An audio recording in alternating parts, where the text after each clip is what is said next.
2023 में कलिंगा स्टेडियम में 110 किलो की वेट लिफ्टिंग आपने की है। मतलब इम्पॉसिबल को पॉसिबल करके दिखाया। इस इम्पॉसिबल को पॉसिबल कैसे करके दिखाया? मैं वो लड़की रही हूँ जो कि फिक्शनल लव स्टोरीज पढ़ के नहीं, लेकिन डेविड गॉगिन्स की लाइफ स्टोरी, हमारे जितने भी वर्ल्ड के टॉप एथलीट्स रहे हैं, माइकल फेल्प्स रहे हैं, इनकी स्टोरीज देख कर मैं बड़ी हुई हूँ। मैनिफेस्टेशन का कितना रोल था? अगर आपके मन में वो जुनून है, अगर आपको साफ साफ दिख रहा है कि आपको कहाँ जाना है और आपका पर्पस क्लियर है, मैं हमेशा एक चीज़ बोलती हूँ, बहुत सारे लोगों का ना वाई क्लियर ही नहीं होता। अगर उनको अपना वाई क्लियर करना है, जीवन में अपना वाई क्लियर करना, WH1, आपका हाउ बहुत ईजी है। जनरली ये देखा गया हर न्यूज़पेपर में, हर जगह हम सुनने को कि बड़ी बड़ी अचीवमेंट्स के बाद बहुत सारे लोग सुसाइड कमिट करते हैं। रीज़न? ऐसे आप अगर गूगल पे लिस्ट निकालें तो आपको हर साल कई 100 IPS IAS ऑफिसर, जजेस ऐसे मिलेंगे, डॉक्टर्स ऐसे मिलेंगे जो कि सुसाइड कमिट कर लेते हैं। कैसे? आप स्टेट्स में जीत चुके थे, आपने एक रिकॉर्ड भी बनाया कलिंगा स्टेडियम में, उसके बाद क्या हुआ? मतलब आपने स्पोर्ट्स को छोड़ा क्यों? मेरा नेशनल कंपटीशन जब हुआ, I perform really well in that. उसके बाद हमारा टीम सिलेक्शन जब होना था तो नमस्कार दोस्तों, मैं हूं डॉक्टर हिम्मत भारद्वाज। कैसे हैं आप सब? उम्मीद करता हूं आप सब अच्छे से होंगे। साथियों, हमने आपके लिए लॉ ऑफ अट्रैक्शन पे, मैनिफेस्टेशन पे, विजुअलाइजेशन पे बहुत सारे पॉडकास्ट किए। बहुत बड़े बड़े कोचेज़ को मैं लेके आया ताकि आपको मिसगाइड होने से बचाया जाए। आज के इस पॉडकास्ट की जो गेस्ट है वो बेहद ख़ास है, क्योंकि वो एक लाइव एग्जाम्पल है लॉ ऑफ अट्रैक्शन का, मैनिफेस्टेशन का। मैं बताता हूँ कैसे। जब वो 25 साल की थी, एक पुशअप भी नहीं लगा पाती थी, लेकिन 2023 में उन्होंने एक रिकॉर्ड सेट किया कलिंगा स्टेडियम में 110 किलो की वेट लिफ्टिंग करके। जी हाँ, उन्होंने बहुत सारे ऐसे अचीवमेंट्स ली। किसके दम पे? Law of attraction, manifestation. लेकिन पूरा का पूरा प्रोसेस उन्होंने समझाया है कि सिर्फ मैनिफेस्टेशन और लॉ ऑफ अट्रैक्शन नहीं है, इसके पीछे का एक साइंस है, और वो पूरा का पूरा साइंस हमने इस पॉडकास्ट में कवर किया है। देखिए, बिजनेस क्लास से आती हैं और स्पोर्ट्स में रिकॉर्ड बनाती हैं, तो उन्होंने इन टेक्निक्स को यूज़ किया है। उन टेक्निक्स को उन्होंने कैसे यूज़ किया, आप कैसे कर सकते हैं, अगर आप सीखना चाहते हैं तो इस मास्टर क्लास को अंत तक ज़रूर देखिएगा। स्मृति कुच्छल जी, बहुत बहुत स्वागत है आपका THB पॉडकास्ट में। Thank you so much Himmat ji. कैसे हैं आप? आप? My pleasure. मैं बहुत अच्छी हूँ। How are you? मैं बहुत अच्छा हूँ। और स्मृति, आपसे तो बहुत सारी बातें होती रहती हैं जी। आप पॉडकास्ट भी करते हैं, बहुत ज़बरदस्त पॉडकास्ट करते हैं। उसके अलावा आपकी बहुत सारी अचीवमेंट्स भी हैं। मैंने है ना बहुत सारे पॉडकास्ट रिकॉर्ड किए हैं मैनिफेस्टेशन पे, लॉ ऑफ अट्रैक्शन पे, बहुत बड़े बड़े कोचेज़ को बुलाया है। आपने तो उस चीज़ को जिया है, आप तो लाइव एग्जाम्पल हैं। कैसे दोस्तों, मैं बताता हूँ। आप एक बिजनेस क्लास से आते हैं, बड़े बड़े स्कूल्स कॉलेजेस हैं आपके, लेकिन आपने एक स्पोर्ट्स में एक बड़ी अचीवमेंट ली है। देखिए, कोई व्यक्ति अगर स्पोर्ट्स में होता है तो उसके लिए स्पोर्ट्स में अचीव करना, हालांकि बड़ी बात तो वहाँ भी है, क्योंकि स्पोर्ट्स में कोई इतनी आसानी नहीं है अचीवमेंट लेना, लेकिन वो उनके जीन्स में होता है, उनको बैकग्राउंड ऐसा मिलता है। आपको ऐसा कोई बैकग्राउंड नहीं मिला। 25 साल तक आप एक पुशअप भी नहीं लगा पाते थे, और 2023 में कलिंगा स्टेडियम में 110 किलो की वेट लिफ्टिंग आपने की है। मतलब इम्पॉसिबल को पॉसिबल करके दिखाया। तो इस इम्पॉसिबल को पॉसिबल कैसे करके दिखाया, हम इस पे पूरी की पूरी बातचीत करेंगे। क्या क्या टेक्निक्स रही, क्या क्या स्ट्रेटेजी रही, और 5 बार आप स्टेट में भी गोल्ड मेडल लिया है आपने। तो ये सारी की सारी अचीवमेंट्स पे हम बिल्कुल बारीकी से बात करने वाले हैं। दोस्तों, मैनिफेस्टेशन का लाइव एग्जाम्पल आपके सामने है, तो कैसे इन्होंने वो चीज़ साबित करके दिखाई है, वो हम इनसे ही लाइव समझेंगे। तो प्लीज़ आप बताइए अपनी जर्नी के बारे में। हिम्मत जी, इंसान की जो भूख होती है ना किसी भी चीज़ को लेकर, और वो भूख, वो प्यास कितनी गहन है, उसके ऊपर हमारी पूरी जर्नी डिफाइन होती है लाइफ की। ठीक है। मैं वो लड़की रही हूँ जो कि फिक्शनल लव स्टोरीज पढ़ के नहीं, लेकिन डेविड गॉगिन्स की लाइफ स्टोरी, हमारे जितने भी वर्ल्ड के टॉप एथलीट्स रहे हैं, माइकल फेल्प्स रहे हैं, इनकी स्टोरीज़ देख कर मैं बड़ी हुई हूँ, इनकी डॉक्यूमेंट्रीज़ देख कर मैं बड़ी हुई हूँ।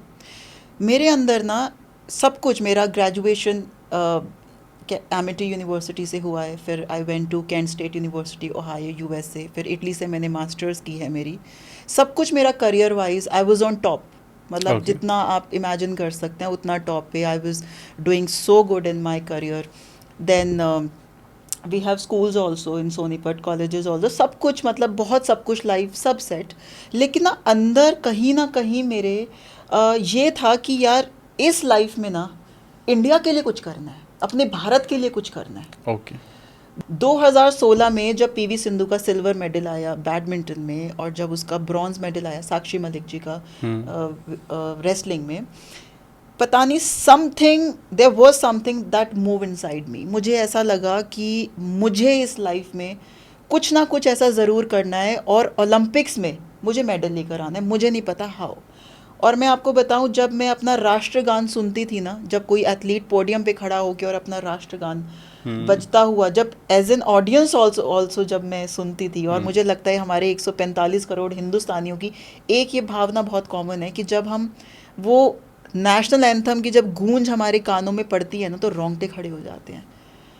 तो हिम्मत जी, वहाँ से ये मुझे मोटिवेशन आया तो कि ये जो मुझे हंगर जो पैदा हुई, ये उस ओलंपिक को देखकर ये हुई? यस, देखो उससे पहले कहीं ना कहीं था कि मुझे कुछ ना कुछ करना है। और जब मैं डेविड गॉगिन्स की डॉक्यूमेंट्रीज देखती थी, मैं देखती थी यार इनके अंदर फिजिकल रेजिलियंस क्यों नहीं, देखते थे आप डेविड गॉगिन्स? एक नेचुरल, गर्ल्स हो गए। एक नेचुरल एक अट्रैक्शन था। जनरली ये होता है ना कि जैसे फीमेल फैक्टर में ब्यूटी का देखना, इस नहीं तरीके की नहीं, चीजें कभी देखना। भी नहीं, कभी भी नहीं। अच्छा। मैं वो थी नहीं कि मेरे को डॉल्स के साथ खेलना है या मेरे को वो ब्यूटी पार्लर खेलना है। मेरे को हमेशा से ना ये टफ स्पोर्ट्स पता नहीं क्यों अट्रैक्ट करते थे। ओके। वो क्यों करते थे? क्योंकि मैं हमेशा ये वंडर करती थी कि जो, जैसे आपने डेविड गॉगिन्स के बारे में पढ़ा होगा बिल्कुल, कि बिल्कुल, उन्होंने बिल्कुल। 17 घंटे का उनका पुशअप्स का वर्ल्ड रिकॉर्ड है, पुशअप्स का रिकॉर्ड। ठीक है। वो यूएस नेवी सील में एक ऑफिसर रह चुके हैं, और किस बैकग्राउंड से वो आए हैं।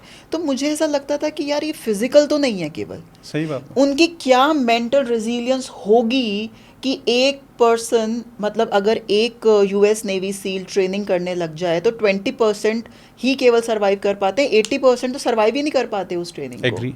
तो ऐसा क्या है उनके अंदर? क्या भगवान ने मुझे भी वो कैपेबिलिटीज दी हैं कि नहीं दी हैं? मुझे ये जानना था, मुझे अपने आप को टेस्ट करना था। ओके। 2016 हुआ, ओलंपिक्स हुआ, उसके बाद मैं थोड़ा बहुत जिमिंग वगैरह ये सब करती थी। नेचुरल स्ट्रेंथ ठीक ठाक थी, इतनी भी नहीं थी बट ठीक ठाक थी। तो मैंने ऐसी मजाक में वेट्स उठाने शुरू किए, और 5 kilo 10 kilo, actually weight lifting is very different from power lifting, मैं आपको बता दूँ। ओके।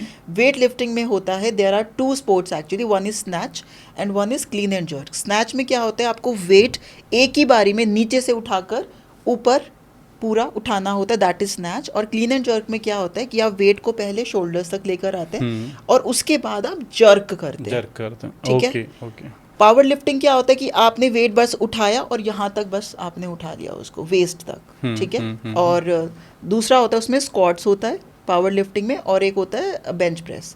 तो that is a very different sport, weight lifting. और यूजुअली हमारे यहाँ पर कोई एकेडमी ही नहीं थी हिम्मत जी। ओके। मैंने क्यों ये स्पोर्ट्स चुना, क्योंकि बाकी स्पोर्ट्स में पार्टनरशिप की ज़रूरत होती है, बैडमिंटन में आपको पार्टनर चाहिए, बाकी सब में। तो मुझे ना स्टार्टिंग में किसी को बताना नहीं था कि मुझे तैयारी करनी है, क्योंकि लोग हंसते मेरे ऊपर कि ये लड़की एक पुशअप तो इससे लगता नहीं है, क्या ये गेम खेलेगी, क्या ये कर सकती है। बट वही बोलते ना कि जब इरादे मजबूत हो ना तो इंसान कुछ भी हासिल कर सकता है। Very nice, very nice. कई लोग किस्मत के भरोसे बैठते हैं, मैं ये बोलती हूँ क्या पता किस्मत तुम्हारे भरोसे बैठी हो।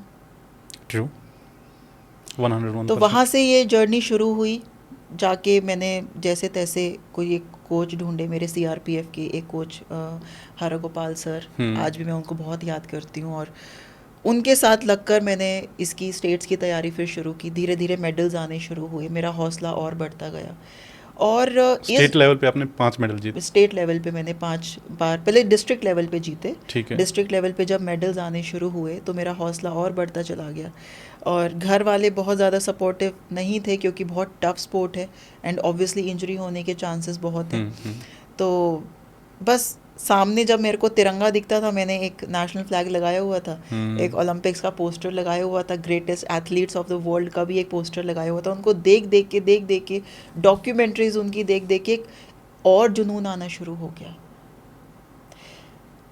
डिस्ट्रिक्ट खेला, उसके बाद फिर स्टेट लेवल खेले, स्टेट लेवल के बाद फिर नेशनल्स खेला, और ये जर्नी फिर उसके बाद चलती गई और इतनी इंटरेस्टिंग कि रोज़ फेलियर का सामना करना पड़ता था, लेकिन उस फेलियर से उठ के अगले दिन जीतना कैसे है उसकी स्ट्रैटेजी पहले से ही शुरू हो जाती थी। तो ऐसे ही ये जर्नी स्पोर्ट्स की मेरी शुरू हुई। तो इसमें कुछ ना कुछ देखिए, कुछ ना कुछ स्टेप्स ज़रूर इन्वॉल्व हुए होंगे, जैसे आपने बताया कि आप तिरंगा झंडा देखते थे या आपने एक पोस्टर बनाया था, तो इसमें आपको क्या लगता है माइंडसेट का कितना रोल? हम एक एक चीज़ पे आएंगे, माइंडसेट, मैनिफेस्टेशन, डिसिप्लिन। तो सबसे पहले माइंडसेट का कितना रोल मानते हैं आप इस चीज़ में? सब कुछ ही माइंडसेट है, सब कुछ ही। हर दिन हारना है और हर दिन जीतना है। हर दिन जीतना है, लेकिन तैयारी पूरी अपनी तरफ से रख के जानी है। देखो, रिग्रेट कब नहीं होता हिम्मत जी लाइफ में हारने का या किसी भी चीज़ में हारने का? जब हम अपना 100% नहीं देते तब रिग्रेट होता है। लेकिन आपको पता है ना कि आपने अपना 100% दिया, क्योंकि बॉडी 365 दिन कभी भी सेम नहीं चलती। आज आपकी बॉडी बहुत अच्छा आपका बिहेव कर रही है, अगले दिन हो सकता है कि आपकी रिकवरी नहीं है, या आप सोए अच्छे से नहीं हो, आपने डाइट अच्छे से नहीं लिया है, या फिर उस दिन हो सकता है कि आपकी पर्सनल लाइफ में कुछ ऊपर नीचे कुछ चल रहा है, तो फिर वो कभी ना कभी वो चीज़ रिफ्लेक्ट होती है। बट स्पोर्ट्स की ब्यूटी क्या है, मैं स्पोर्ट्स को हर किसी को ये चीज़ बोलना चाहती हूँ कि स्पोर्ट्स जो है ना, वो जो रणभूमि है ना स्पोर्ट्स की, वो एक्चुअल में हमारे जीवन की रणभूमि है। ऑफ कैमरा हम यही बात कर रहे थे। माइंडसेट ही सब कुछ है कि आपको रोज़ प्रिपेयर होके जाना है, और आपको वर्स्ट के लिए भी रेडी रहना है, और आपको बेस्ट के लिए भी रेडी रहना है। So it's everything. और मैनिफेस्टेशन का कितना रोल था? मैनिफेस्टेशन को हिम्मत जी अगर मैं एक लाइन में बोलूँ तो मैं हमेशा एक चीज़ बोलती हूँ कि दिल अगर सच्चा हो ना तो रब सब कर दे सेटिंग। अगर आपके मन में वो जुनून है, अगर आपको साफ साफ दिख रहा है कि आपको कहाँ जाना है और आपका पर्पस क्लियर है, मैं हमेशा एक चीज़ बोलती हूँ, जीवन में अपना वाई क्लियर कर लो, WHY, आपका हाउ बहुत ईजी हो जाएगा। मेरा पर्पस बहुत क्लियर था। क्या था मेरा पर्पस? कि मुझे केवल पोडियम्स पे खड़े होके मेडल्स नहीं जीतने, मुझे आने वाली जनरेशन्स को इंस्पायर करना है। इस माइंडसेट से कि एक लड़की जिसके लिए 2 किलो का वज़न उठाना भी मुश्किल था, उसने 110 किलो का जो वज़न उठाया, it's not about just weights, it's about the mental resilience, it's about the emotional resilience. कैसे वो चीज़ अचीव हो पाई? तो मेरे को आने वाली जनरेशन्स को इंस्पायर करना था। तो जब मुझे वो फेसेस दिखते थे ना, जब तक मैंने कोई मोटिवेशनल लेक्चर्स वगैरह कुछ स्टार्ट नहीं किए थे, मैं कहीं नहीं जाती थी, लेकिन मुझे पहले से ही ना लोगों के चेहरे दिखने शुरू हो गए थे कि जब ये अचीवमेंट होगी तो लोग कैसे इंस्पायर होंगे। अच्छा, एक चीज़ मुझे यहीं पे याद आ रही है कि जैसे आपका वाई बिल्कुल क्रिस्टल क्लियर था, बहुत सारे लोग हैं ना मोटिवेशन की तलाश करते रहते हैं। मुझे एक चीज़ बताइए, इस जर्नी में जब आपका वाई बिल्कुल क्रिस्टल क्लियर था, आपने कितने मोटिवेशनल वीडियोज़ वगैरह देखे? क्या आपको डेली मोटिवेट होने के लिए वो वीडियोज़ वगैरह देखने की रिक्वायरमेंट होती थी? स्टार्टिंग में यस, बट उसके बाद समझ आ गया था मोटिवेशन से काम नहीं चलेगा, डिसिप्लिन से काम चलेगा। मोटिवेशन क्या है? घर में जैसे बिजली आती है ना, वो मोटिवेशन है। अभी आ रही है लाइट, बिजली आ रही है, इलेक्ट्रिसिटी आ रही है, जिस दिन चली गई, जब चली गई तो क्या हुआ? अंधेरा हो गया। डिसिप्लिन क्या है? It's like an inverter, right? कि अगर लाइट चली भी गई तो वो कंटिन्यू रहे। मन नहीं कर रहा है उठने का, लेकिन पता है वो वाई सामने बोर्ड पे लिखा हुआ था, क्यों, वाई यू स्टार्टेड इट। तो चाहे मन कर रहा है नहीं कर रहा है, लेकिन वो चीज़ करनी ही करनी है, वो डिसिप्लिन है। स्मृति, मैं आपसे एक चीज़ और जानना चाहता हूँ। बहुत सारे लोगों का ना वाई क्लियर ही नहीं होता। अगर उनको अपना वाई क्लियर करना है तो वो कैसे कर सकते हैं? लिखना शुरू कीजिए। जब हम लिखना शुरू करते हैं ना, जब हम जर्नलिंग करते हैं, तो हमारे दिमाग की बहुत परतें खुलती हैं जो हमें भी नहीं पता। आप लिखना शुरू कीजिए। जर्नलिंग से बेस्ट वाई क्लियर करने का सबसे निंजा टेक्निक जो मैं बता रही हूँ वो यही है कि स्टार्ट जर्नलिंग। आपका वाई अपने आप क्लियर, और टाइम लीजिए। ज़रूरी नहीं है कि आपका आज ही क्लियर हो जाए, आप चलिए उस जर्नी में। आप 2 दिन लीजिए, 2 महीने लीजिए, 2 साल लीजिए, लेकिन एक बार जब चल पड़े उसके बाद फिर रुकने का फिर कोई स्कोप नहीं है। कोई स्कोप नहीं है। तो मेरे लिए जो मैंने मेरी लाइफ में किया वो जर्नलिंग बहुत की है। उससे आपका वाई क्लियर हुआ। बहुत और क्लियर हो गया मेरा। हम ऑफ कैमरा भी कई बार हम बातें करते हैं कि लॉ ऑफ अट्रैक्शन के बारे में, मैनिफेस्टेशन के बारे में, और आप बहुत सुंदर से उसको एक्सप्लेन भी करते हैं कि आपके लिए वो क्या है और कैसे काम करता है। तो अगर आप ऑडियंस को बताना चाहें। जैसा कि हिम्मत जी आपने बताया ना कि वाई, तो लॉ ऑफ अट्रैक्शन देखो बेसिकली ये क्या है कि अगर हम बहुत रॉ वर्ड्स में अगर हम लॉ ऑफ अट्रैक्शन की बात करें कि आप जो चीज़ सोच रहे हैं, जिस फ्रीक्वेंसी से वो चीज़ आप सोच रहे हैं, ठीक है, वो अलाइंड होनी चाहिए यूनिवर्स की उस फ्रीक्वेंसीज के साथ। वो आप कैसे करेंगे? वो आप केवल तभी अचीव कर सकते हैं जब आपका पर्पस क्लियर होता है। सबसे पहली बात तो यही है। और जैसे ही आपका पर्पस क्लियर होगा, आपको रास्ते भी अपने आप मिलने शुरू हो जाएंगे। तो मेरे लिए तो लॉ ऑफ अट्रैक्शन बहुत सिंपल, देखो बहुत सारे कोचेस बहुत कुछ बता रहे हैं लॉ ऑफ अट्रैक्शन ही, आज सारी रील्स, इतने पॉडकास्ट मैंने बताया ना कि भरे हुए हैं, लेकिन मेरे लिए लॉ ऑफ अट्रैक्शन, मैनिफेस्टेशन एक लाइन में यही है कि अगर जब आपका मन साफ होते लगता है ना, तो आपकी वो चीज़ और ज़्यादा क्लियर होनी। देखो मैं आपको एक और चीज़ बताती हूँ, बहुत इंपॉर्टेंट चीज़ है। मैं थोड़ा सा स्पिरिचुअलिटी में जा रही हूँ। मैंने लॉ ऑफ अट्रैक्शन को कैसे जिया, एक ना अवस्था आती है, क्योंकि मैं आई एम इनटू मेडिटेशन, आपको पता ही है कि मैं बहुत सालों से इस चीज़ में काम कर रही हूँ। एक स्टेट होती है दिमाग की, हिम्मत जी उसको बोलते हैं थॉटलेसनेस, निर्विचार हो जाना। ओके। अभी क्या है कि ना बहुत ज़्यादा ट्रैफिक हमारे माइंड में चल रहा है, पास्ट को लेकर या फ्यूचर को लेकर। आप कभी भी अपने आप को एकदम से स्टॉप करके ऑब्जर्व करना और आप देखना, या तो आप फ्यूचर में होंगे या पास्ट में होंगे, या फ्यूचर की इनसिक्योरिटीज़ के बारे में सोच रहे होंगे या पास्ट के हुए हुए रिग्रेट्स के बारे में सोच रहे होंगे। राइट। लेकिन एक स्टेट ऐसी आती है कि जब आप कंप्लीटली प्रेजेंट मोमेंट में आते हैं और उसके बाद आप ना निर्विचार होने लगते हैं। निर्विचार मतलब क्या है कि कोई ट्रैफिक ही नहीं है। अगर मैं आपको बोलूं सुबह आपको 4 बजे अपने घर से नोएडा आना है, आप कितनी देर में पहुंचेंगे? और मैं बोलूं आपको वही चीज़ 12 बजे आनी है, मतलब आपको 12 बजे आना है, तो आप कितने बजे जल्दी पहुंचेंगे? सुबह पहुंचेंगे ना। क्यों? सुबह। क्योंकि ट्रैफिक नहीं है। लॉ ऑफ अट्रैक्शन का एक सबसे बड़ा नियम ये है कि जब आप जितना मेडिटेट करके निर्विचार अवस्था में आते जाएंगे, थॉटलेसनेस में आते जाएंगे, उतनी ही तेज़ी से आप अपने गोल्स की तरफ बढ़ते रहेंगे। क्योंकि सबसे बड़ा जो एक ऑब्स्टिकल है ना अपने गोल्स की तरफ पहुंचने के लिए, वो ये है कि हमारे थॉट्स हमें बहुत परेशान करते हैं। ठीक है। आप देखना जितने भी बड़े अचीवर्स हैं, आज आप मार्क ज़ुकरबर्ग की बात करें, आप स्टीव जॉब्स की बात करें, कहीं ना कहीं आपको समझ आएगा। इनफैक्ट संदीप माहेश्वरी जी का भी मैं कोई वीडियो देख रही थी कुछ टाइम पहले। अल्टीमेटली ये सब लोग मेडिटेशन और स्पिरिचुअलिटी में क्यों आते हैं? क्योंकि उनको पता चल चुका है कि अल्टीमेटली आना उनको यही है। मेरे लिए लॉ ऑफ अट्रैक्शन यही है कि अपना पहले तो विचार शून्यता और उसके बाद अपना वाई क्लियर कर लो। मैं कह रही हूँ दुनिया की कोई ताकत आपको नहीं रोक सकती अपने गोल को अचीव करने के लिए। और सबसे बड़ी बात, एक और चीज़ मैं ऐड करना चाहती हूँ कि आपका उस गोल के पीछे इंटेंशन क्या है। इंटेंट क्या है? इंटेंट क्या है आपका?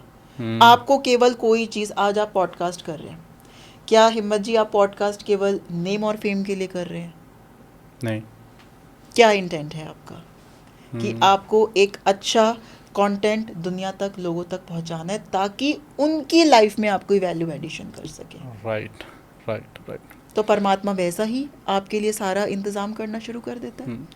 मेडिटेशन की अगर हम बात करें स्मृति, मैंने भी बहुत सारे लोगों के बारे में पढ़ा है, सुना है, देखा है, चाहे कितने भी बड़े लोग हैं, कितने भी बड़े अचीवर्स हैं, मेडिटेशन की बात ज़रूर करते हैं। इवन हम लॉ ऑफ अट्रैक्शन की भी बात कर रहे हैं तो उनका जो बेस है वो मेडिटेशन ही है ना, वो नींव का काम मेडिटेशन ही करते हैं। तो आप मेडिटेशन कब से कर रहे हो, कैसे शुरुआत की? मैं मेडिटेशन जर्नी में मेरा स्टार्ट हुआ 2017 में, और मुझे मेरे स्पिरिचुअल गुरु मिले महर्षि आलोक जी। और मेरे साथ एक बहुत अच्छी चीज़ हुई हिम्मत की, जब मेरी स्पोर्ट्स जर्नी स्टार्ट हो रही थी, मतलब मुझ पे ये अस्तित्व ऐसा मेहरबान हुआ कि मुझे उसके अगले साल ही स्पिरिचुअल मास्टर मिल गए।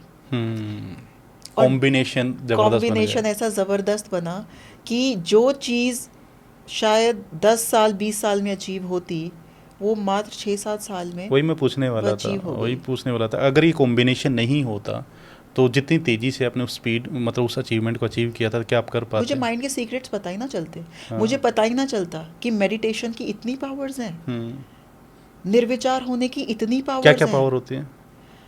मेडिटेशन की पावर क्या होती है कि अगर सामने आपके, मैं तो स्टेट लेवल एथलीट थी जब मैं नेशनल्स खेल रही थी, तो मेरे सामने ओलंपियंस थे जो कॉम्पीट कर रहे थे मुझसे।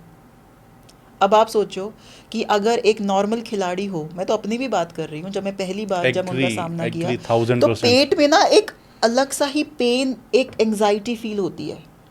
आधे से ज़्यादा हिम्मत तो वहीं पे ही हार जाता है खिलाड़ी की, यार सामने मेरे। और किसी भी फील्ड में आप चाहे बिजनेस फील्ड में जाएं, अब जैसे मान लो कि मैं यहाँ पे आज आप मोदी जी को बिठा दूँ मैं, एक बार तो आपको भी एंजाइटी फील होगी ना कि इतने बड़े इंसान का मैं पॉडकास्ट कर रहा हूँ, कुछ ना कुछ एंजाइटी राइट आपको राइट, फील होगी ना, फेलियर का डर सही कह बात लो है। उसको या कुछ भी कह लो। हम्म।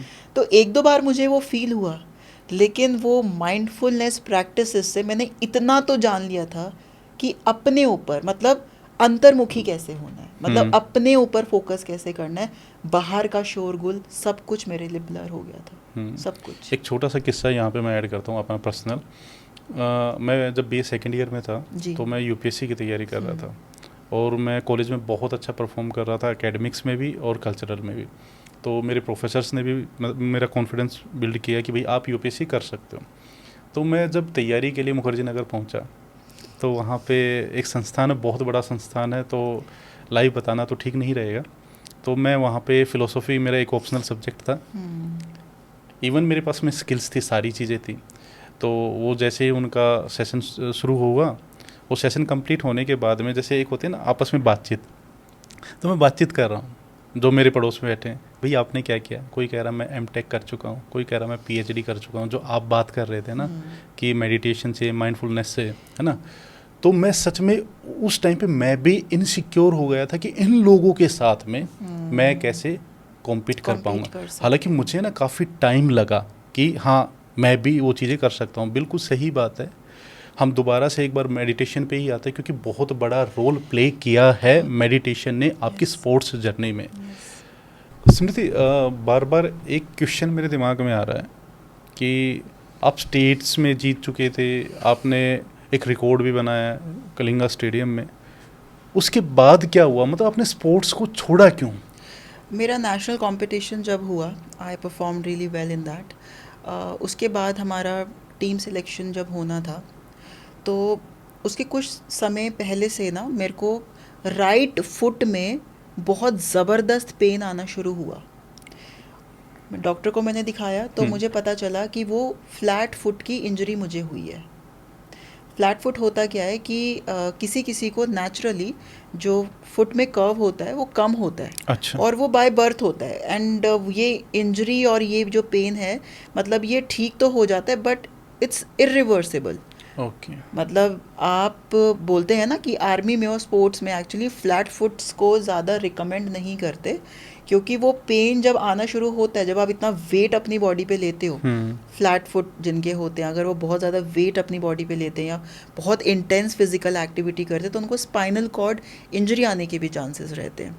तो वैसे तो बहुत बड़ी बड़ी इंजरीज झेल ली, शोल्डर की, रिस्ट की, 17 तो MRIs हो चुके थे, बट ये वाली जो चीज़ थी ना हिम्मत जी, ये चीज़ रिकवर करना बहुत टफ था। टफ मतलब इम्पॉसिबल आप कह सकते हैं। और डॉक्टर ने मेरे को यही बोल दिया था, वैसे तो मेरी हर इंजरी के बाद बोलते थे कि बस वेट्स नहीं उठाने ये वो, बट ज़िद्दी दिल था, नेशनल्स तक तो खुद को पहुंचा दिया। बट उसके बाद ये जो फ्लैट फुट वाली इंजरी थी, क्योंकि ये इरिवर्सिबल थी, तो मेरे को स्पोर्ट से पॉज लेना पड़ा। और बट मुझे कोई रिग्रेट नहीं है। मैं वही पूछना चाहता था कि इतना कुछ करने के बाद जब बीच में ऐसा पोज आता है तो कैसा फील होता है?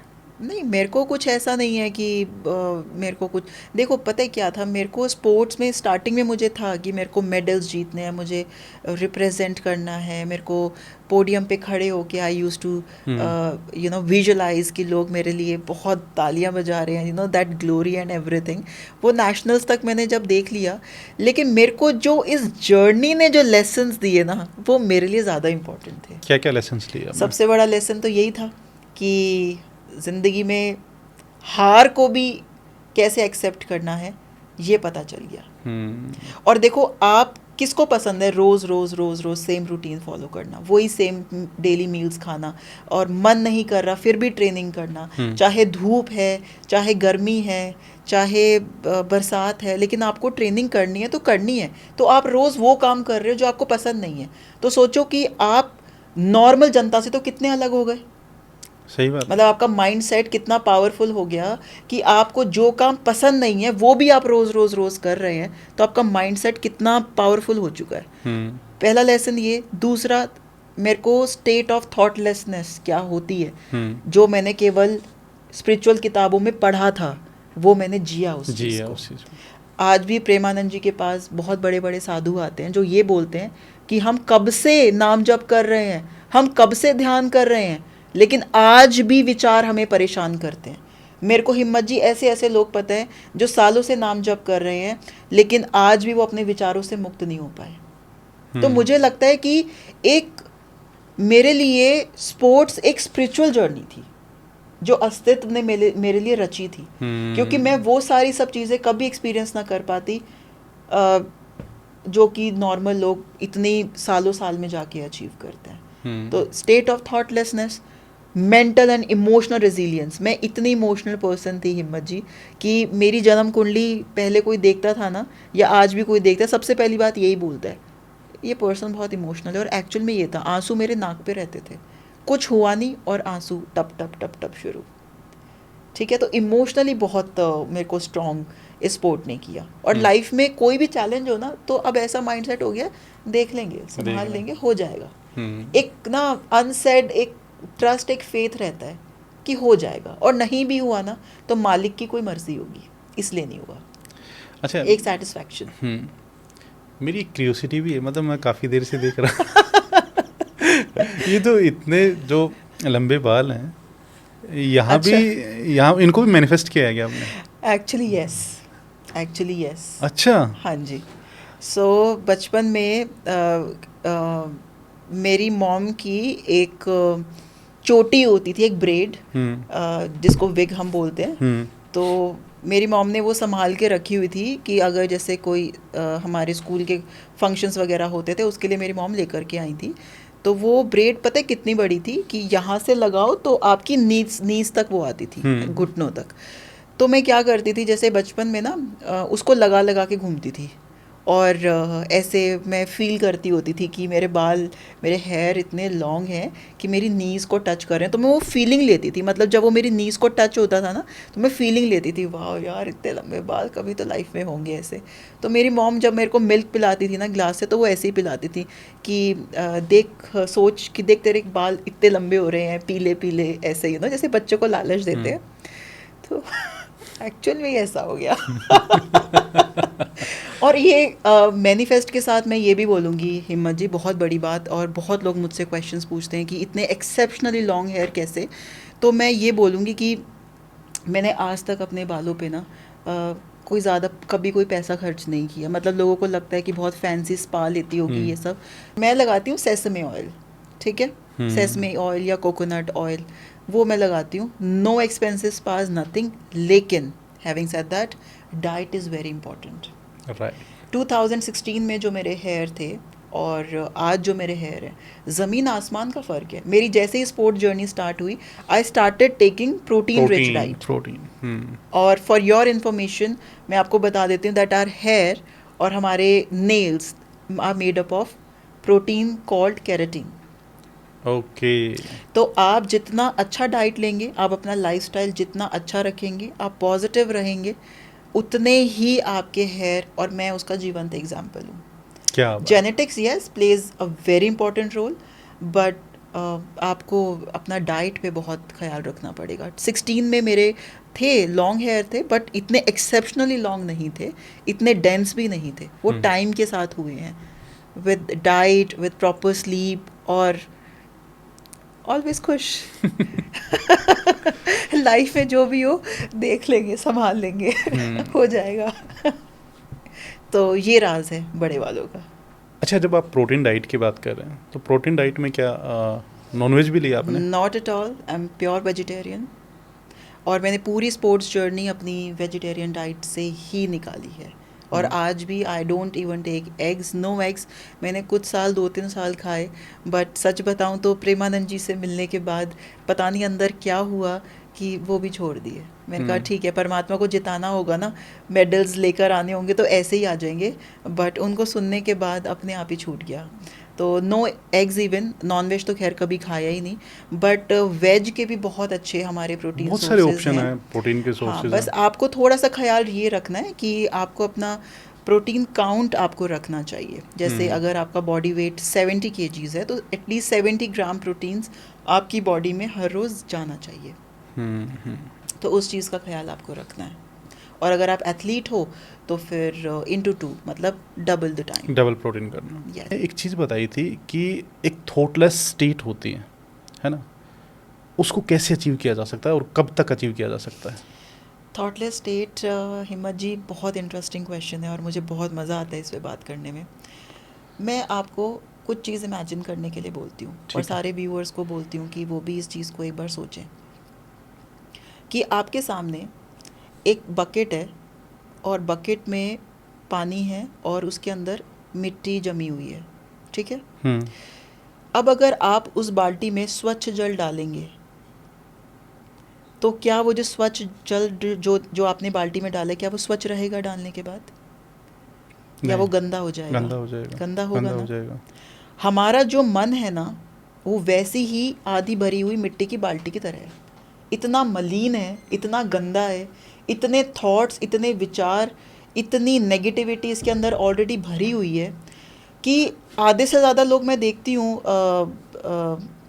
हिम्मत जी कि लोग ऐसे ही मेडिटेशन करने के लिए बैठ जाते हैं। जैसे कि मैंने आपको बोला, ये साउंड सुन लो, ये चैंटिंग सुन लो, आप बैठ गए। होगा क्या पता है, वो जो नीचे बैठा हुआ जो परत में जितना भी थॉट्स है ना, जो मिट्टी जो मैंने आपको बाल्टी में बोली है, वो सारी सरफेस पे आ जाएगी। राइट। आती है कि नहीं आती है? बिल्कुल बिल्कुल। करना क्या होता है कि पहले ना हमें मूवमेंट के थ्रू सारे के सारे थॉट्स को पहले बाहर निकालना है। कैसे? उसकी बहुत प्रैक्टिसेस हैं। अगर मैं आपको स्पिरिचुअल वे से बताऊं तो जैसे ओशो की एक बहुत फेमस प्रैक्टिस है जिसका नाम है कैथार्सिस। अच्छा। जो हमारे गुरुदेव भी हमें करवाते हैं और मैंने बहुत किया है लाइफ में। उसमें क्या होता है, मूवमेंट के थ्रू, डांस के थ्रू, या फिर उसमें क्या होता है कि आप चिल्ला के, नाच के, हु करके, कुछ भी जिब्रिश बोलकर, या फिर ऐसे हाथ पैर चला के, घूंसे चला के, या जो भी आपके मन में आ रहा है ब्लाइंड फोल्ड करके, अब यू एक्सप्रेस योर सेल्व्स। ठीक है। सब कुछ जब बाहर निकलता है, वो एक दिन का प्रैक्टिस नहीं है, वो आपको कुछ समय तक कंटिन्यूसली करना होता है। तो जब तक वो इमोशंस आपके बाहर निकल कर नहीं आते, तब तक आप मेडिटेशन में अगर बैठेंगे भी तो कोई फ़ायदा नहीं है, क्योंकि वो नेगेटिविटी दोबारा सरफेस पे आएगी। मेरे लिए लेकिन निर्विचार का काम किया वेट लिफ्टिंग ने। अच्छा। यस। आप मुझे एक बात बताओ, आपने कभी लाइफ में रनिंग की है? हाँ, करता हूँ। की है ना। जब आप रनिंग करके आते हैं और पसीना, जब आपको स्वेट पूरे बॉडी में, जब आपका स्वेट आ रहा होता है, आपको कैसा फील होता है? अच्छा फील हो रहा होता है ना। बहुत ज़्यादा अच्छा। कुछ नेगेटिव रहता है, वाइफ ने कुछ कह दिया, बच्चों की शिकायतें, दोस्त ने ऐसा बोल दिया, कुछ याद रहता है? नहीं, इतना ज़बरदस्त फील होता है वो एक्सपीरियंस, तो मैं वो डेली फील करता हूँ क्योंकि मैं डेली रनिंग करता हूँ। यस। मेरे लिए कैथार्सिस का काम किया मेरे स्पोर्ट्स जर्नी ने एक्चुअली। और कला मेरे पास मेडिटेशन की थी क्योंकि हमारे गुरुदेव ने हमें सिखाई थी। तो वेट लिफ्टिंग के बाद जब वो सारी चीज़ें, मैं बताऊँ, मैं सबको बोलती हूँ, घर पे झगड़ा हो गया, दोस्त के साथ लड़ाई हो गई है, आपका बिजनेस अच्छा नहीं चल रहा है, हर एक चीज़ का सोल्यूशन ये है, ग्राउंड पे चले जाओ। आप रनिंग करो, आप वेट्स उठा लो, आप badminton Khelo, do any sport. मैं कह रही हूँ स्पोर्ट्स को आप हाईली रिकमेंड करते हैं सबकी लाइफ में, आम आदमी की लाइफ में, स्पोर्ट्स या मूवमेंट। जैसे आपने बताया भी था कि लाइफ को जीने की जो कला है वो स्पोर्ट्स है। मैं एक लाइन बोलती, if you don't move, nothing moves in you. आपने, अब मैं वापस उस बात पे आ रही हूँ जब आपने निर्विचार की बात बोली है। मैं कह रही हूँ कि इससे ब्यूटीफुल स्टेट ना हिम्मत जी कुछ नहीं हो सकती, जब आपके अंदर कोई विचार ही नहीं चल रहा है। कोई विचार नहीं चल रहा है। या तो आप कैथार्सिस के बाद आप मेडिटेशन कर सकते हैं, फिर आप समाधि में जा सकते हैं, या फिर आप अगर कोई स्पोर्ट्स कर रहे हैं, ये तो इससे सुंदर कुछ नहीं हो सकता, या उसके बाद आप ध्यान में बैठिए और आपको अपने आप फील होगा कि विचार बहुत बहुत कम होते हुए जा रहे हैं, और जितने विचार कम होंगे उतनी ही आपकी एफिशिएंसी बढ़ती है, आपका कोई भी काम है चाहे। कितना टाइम लगा इस स्टेट में आने के लिए आपको? ज़्यादा बहुत ब्लेसिंग रही है परमात्मा की, बहुत समय नहीं लगा, बहुत समय नहीं लगा। क्योंकि मेरे लिए ना मेडिटेशन कोई ऑप्शन नहीं था ना आज है, मेरे लिए ये एक नीड है, बेसिक नीड है, क्योंकि अगर मैं यहाँ से मजबूत नहीं हूँ तो मैं ग्राउंड पे परफॉर्म कर ही नहीं सकती। जनरली लोग कहते हैं कि मेडिटेशन बड़ा बोरिंग होता है, मतलब जो शुरुआत करता है ना, तो उस बोरियत को कैसे दूर किया जाए? इंटरेस्टिंग बनाओ ना, आप जो काम कर रहे हो, अभी हम पॉडकास्ट कर रहे हैं, ये भी एक तरीके का मेडिटेशन, ये भी एक तरीके की मेडिटेशन है। किसने बोला मेडिटेशन केवल आंख बंद करके 15 मिनट और वहाँ पे बैठना? लोगों की एक धारणा ये बन चुकी है, जबकि उसका एक अपना आनंद है, उसका एक अपना अलग ही मज़ा है। लेकिन क्यों केवल वो मैट पे ही या उस ग्राउंड पे ही मौजूद है? मैं क्या बोलती हूँ, मेडिटेशन इज़ बेसिकली उसके बाद होता क्या है, निर्विचार के बाद नेक्स्ट स्टेप पे आती हूँ कि आपको ना एफर्टलेस एक अवेयरनेस क्रिएट हो जाती है हर एक चीज़ की। अभी आप मुझसे बात कर रहे हैं ना, तो आप घर के बारे में नहीं सोच रहे। सही बात है। ठीक है, आज मैं ब्रेकफास्ट नहीं करके आई तो मेरे पापा ने मुझे आज आते हुए टोका कि नहीं बेटा घर से ब्रेकफास्ट करके आना है। अभी मैं क्या पता पॉडकास्ट करते हुए पापा की बात सोच रही होती, बट नहीं, मैं अभी मौजूद हूँ आपके साथ, जहाँ हूँ वहीं मौजूद हूँ। तो मेडिटेशन से क्या होता है, एक अवेयरनेस क्रिएट होती है, और इसी कॉन्सेप्ट को शायद कहते हैं माइंडफुलनेस। This is mindfulness. आप अगर माइंडफुल है ना हिम्मत जी, कल को मान लो आपको आपका फ्रेंड को इरिटेट कर रहा है या कुछ भी लाइफ में आपके घटित होता है, आप उसको उल्टा बोलने से पहले भी चार बार सोचेंगे। हाँ। वो एफर्टलेसली आएगा कि नहीं, मैंने गलत बोल दिया अगर तो मुझे ही रिग्रेट होगा। आपने भी देखा होगा जनरली बहुत सारे लोग जो है ना एब्सेंट माइंडेड रहते हैं, बहुत सारे लोग, है ना। तो माइंडफुल कैसे रहा जाए? भूलने की बीमारी बहुत लोगों को है, अल्जाइमर डिजीज बहुत लोगों को है, और मैं कहती हूँ आज 60+ नहीं, आज तो हमारे यंग बच्चों को भी ये बहुत प्रॉब्लम्स आ रही हैं, भूलने की बीमारी बहुत है। मैं कह रही हूँ कल आपकी लाइफ में क्या हुआ, अगर मैं लोगों से पूछूँ तो 60% लोगों को नहीं पता कल और परसों उन्होंने क्या किया। They are so absent mind, उनको याद ही नहीं है। तो अवेयरनेस के लिए मैंने बोला ना, start moving your body, start moving. और मैं कहती हूँ कि best form of meditation sports है मेरी नज़र में, बेस्ट। उसके बाद आप हमिंग साउंड कर सकते हैं, उसके बाद आप चैंट कर सकते हैं, आपको जो करना है आप कीजिए। बहुत सारी वीडियोस आज अवेलेबल हैं यूट्यूब पे। बट अगर आपको अपने इमोशन से पहले फ्री होना है ना, जो नेगेटिव इमोशंस हैं, स्टार्ट मूविंग। क्योंकि देखो, मूवमेंट में और मोशन में कभी भी कोई depression, anxiety, over thinking survive कर ही नहीं सकती। मैं कह रही हूँ आप डांस करिए, चलिए कोई स्पोर्ट नहीं करना मत करो, रूम बंद करो और डांस क्रेजीली। और आप मुझे बताओ, आप डांस करते करते आप रोते हैं, परेशान होते हैं, या फिर आप एंजॉय करते हैं ना। तो मेडिटेशन का अल्टीमेट गोल क्या है? परम आनंदित हो जाना। स्मृति, अब थोड़ा सा, क्योंकि आपने एकेडमिक्स पे भी काफ़ी काम किया है, आप सेशंस भी करते हैं, इवेंट्स करते हैं, काफ़ी सारे बड़े बड़े इवेंट्स करते हैं। आजकल है ना हर जगह IQ की बात होती है, IQ की। और IQ से हम बहुत बड़े बड़े सपने अचीव तो कर लेते हैं, कोई IAS बन जाता, कोई IPS बन जाता, कोई साइंटिस्ट बन जाता, कोई बहुत बड़ा बिजनेसमैन बन जाता। लेकिन जर्नली ये देखा गया हर न्यूज़पेपर में, हर जगह हम सुनने को कि बड़ी बड़ी अचीवमेंट्स के बाद बहुत सारे लोग सुसाइड कमिट कर लेते हैं। Reason EQ। और आपसे अच्छा EQ के बारे में कोई समझा ही नहीं सकता। EQ क्या है और इसके बारे में बताइए। अभी हम ऑफ कैमरा यही बात कर रहे थे कि अभी चंडीगढ़ में अभी एक IPS ऑफिसर का केस आपने देखा कि वहाँ पर हुआ क्या कि एक कोई करप्शन का केस उनके ऊपर हुआ एंड ही कमिटेड सुसाइड। एक IPS ऑफिसर अभी पिछले महीने की बात है, मैं नाम लेना प्रेफर नहीं करूँगी। ऐसे आप अगर गूगल पे लिस्ट निकालें तो आपको हर साल कई 100 IPS IAS ऑफिसर, जजेस ऐसे मिलेंगे, डॉक्टर्स ऐसे मिलेंगे जो कि सुसाइड कमिट कर लेते हैं। कैसे? कुछ भी लाइफ में कुछ भी टर्बुलेंस आया, हैंडल नहीं कर पाए, सुसाइड। मैं आपसे एक क्वेश्चन पूछना चाहती हूँ, क्या आपने कभी स्पोर्ट्स पर्सन को कभी सुसाइड कमिट करते हुए कभी नहीं देखा है? सुना, कभी नहीं सुना, या कभी कभी नहीं किसी सुना। ऐसे पर्सन को जो स्पिरिचुअली हाइटेंड है, कभी ऐसे इंसान का कभी सुना है? बहुत रेयरली कभी आपने सुना होगा। सुना ही नहीं है, मैंने तो सुना ही नहीं मैंने है। भी नहीं सुना एक्चुअल में कभी कोई केस। हम्म, क्यों ये? मैं आपसे पूछती हूँ क्यों है? आपको क्या लगता है? हम्म। मुझे स्मृति लगता है कि एक स्पोर्ट्समैन भी अगर होता है तो वो वही डेली कुछ ना कुछ तो फेलियर आएगा, हर दिन तो अचीवमेंट Yes. होगी नहीं, है ना। तो डेली उसको फेलियर देखना है, फिर उसको सक्सेस मिलेगी, तो फेलियर और सक्सेस जो है ना उसको वो एक्सेप्ट कर लेता एक्सेप्ट कर लेता है। है ना। अभी क्या है, मैं बहुत सारे पेरेंट्स को हिम्मत जी देखती हूँ, वो अपने बच्चों को ना केवल जीतने की आदत डाल रहे हैं। राइट। जैसे बॉर्नविटा का भी एक ऐड मैंने देखा कि बचपन से ही जीत की आदत मुझे। क्यों भाई? हारने की आदत क्यों नहीं? क्या life is a bed of roses only? क्या हमेशा आपको जीत ही मिलेगी? आपका बच्चा जब राइट। तक आपके पास है तब तक ठीक है, वो आपकी कंफर्ट जोन में है। कंफर्ट में है, हम्म, कंफर्ट जोन में है, वो जीतेगा। बाहर जाके तो कट थ्रोट कंपटीशन है।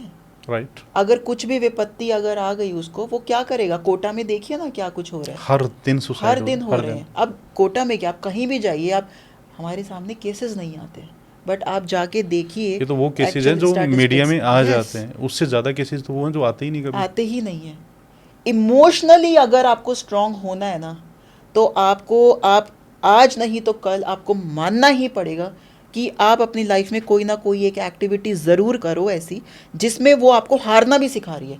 और स्पोर्ट्स से अच्छा कोई भी एक्टिविटी हो ही नहीं सकता। मैं सबसे पहले, मेरे पास कितने केसेस ऐसे आते हैं हिम्मत जी, 16 साल से, 15 साल से लेकर और 65 साल तक के लोग मेरे पास आते हैं, मुझे बोलते हैं डिप्रेशन है, एंजाइटी है, ये है, वो है। मैं उनसे एक ही क्वेश्चन पूछती हूँ, आपका मूवमेंट कितना है? और आप बिलीव करोगे मुझे लोग क्या बोलते हैं? ज़ीरो। ना वो वॉक कर रहे हैं, ना वो एक्सरसाइज कर रहे हैं, स्पोर्ट्स तो बहुत दूर की बात है। लेकिन वो जो कुछ डिप्रेशन मोमेंट, में है यार, जो डिप्रेशन में, फ्रस्ट्रेशन में, नेगेटिव स्टेट ऑफ माइंड में, उसका मन ही नहीं कर रहा ना जाने के लिए। तो यही तो पूरा गेम है ना कि मन पे ही तो विजय पानी है। एक बात बताओ, मन नहीं कर रहा है, कितना समय लगेगा कि आप घर के कपड़े पहन के, सिर्फ शूज़ आप पहन कर आप, और घर का दरवाज़ा खोल के आप अपनी कॉलोनी में ही वॉक कर लो? How much effort it takes, tell me Himmat ji, कितना वो समय बहुत कम लगेगा? लगेगा, बहुत कम बहुत लगेगा। कम ना। तो कहीं से तो शुरुआत करनी पड़ेगी। वो फर्स्ट स्टेप ही नहीं लेना चाह रहे। यहाँ से आपको अपने आप के साथ थोड़ा सा सख्त होना पड़ेगा। वही वाली मोटिवेशन वाली बात आ गई। मोटिवेशन आपको हो सकता है कि बड़ी बड़ी वीडियोस देख के भी ना आए, लेकिन आपको मोटिवेशन अपने अंदर से क्रिएट करनी पड़ेगी और अपना वाई क्लियर करना पड़ेगा लाइफ में। यानी कि अगर आपको अपने ईक्यू को स्ट्रॉन्ग करना है, अगर कोई भी ये पॉडकास्ट देख रहा है और आपका ये कहना है कि अगर कोई डिप्रेशन में, फ्रस्ट्रेशन में, नेगेटिव स्टेट ऑफ माइंड में, अगर वो सिर्फ कोई भी फिजिकल एक्टिविटी ऐड कर ले, मूवमेंट शुरू कर दे। मूवमेंट, मैं कह रही हूँ डांस, मैं मेरे सेशंस में बहुत डांस करवाती हूँ हिम्मत जी। मैं स्कूल्स में जाती हूँ। मैं अभी एक मिशन चला रही हूँ, मिशन हैप्पी बोर्ड एग्ज़ाम्स, पिछले 3 साल से हज़ारों लाखों बच्चे, 1.5 लाख बच्चे तो पिछले साल ही ट्रेन हुए हैं इस मिशन के तहत। मैं सबसे पहले क्या करती हूँ, मैं जाती, कोई लेक्चर्स नहीं, कोई बड़ी कोई मोटिवेशन नहीं, खड़े हो जाओ, डांस, स्टार्ट डांसिंग। जब तक और तब तक जब तक उनके पसीने ना छूट जाए, तब तक। प्रिंसिपल्स भी ऐसे देखते हैं, टीचर्स भी ऐसे देखते हैं, व्हाट इज इट। बट फिर प्रिंसिपल्स भी डांस करते हैं, और किसको पसंद नहीं है? आप ये चीज़ बताइए। मैं कह रही हूँ तो करिकुलम में आना चाहिए। इसलिए करते हैं ना कि वो भूल चुके हैं अपने आप को, सालों से शायद उन्होंने डांस किया ही नहीं है। मैं बोलती हूँ, आप भूल जाइए कि आप प्रिंसिपल हैं, आप भूल जाइए आप टीचर हैं, उस रोल से बाहर आइए भाई, आइए बाहर। उसके बाद क्या है, एक और चीज़ मैं बताती हूँ, डांस के बाद एक बहुत इफ़ेक्टिव टेक्निक है हिम्मत जी, वो है लेफ़्ट नॉस्ट्रल ब्रीदिंग। ठीक है, क्योंकि ये हमारे राइट ब्रेन हेमिस्फीयर से कनेक्टेड है, which is related to our emotions. तो ये चंद्र नाड़ी इसको बोलते हैं। और अगर आप राइट नॉस्ट्रल बंद करके और सिर्फ लेफ्ट नॉस्ट्रल से अगर आप ब्रीदिंग करते हैं, तो ये भी आपको बहुत इमोशनली स्ट्रॉन्ग करता है। और इसके बाद बहुत सिंपल टेक्निक्स हैं। मैंने ना, मेरा एक टैगलाइन है, मेडिटेशन मेड ईजी। नहीं, हर चीज़ को बिल्कुल आप मस्त सिंप्लीफाई रहेगी कर रहे हो, एकदम, बहुत बिल्कुल। सिंप्लीफाई।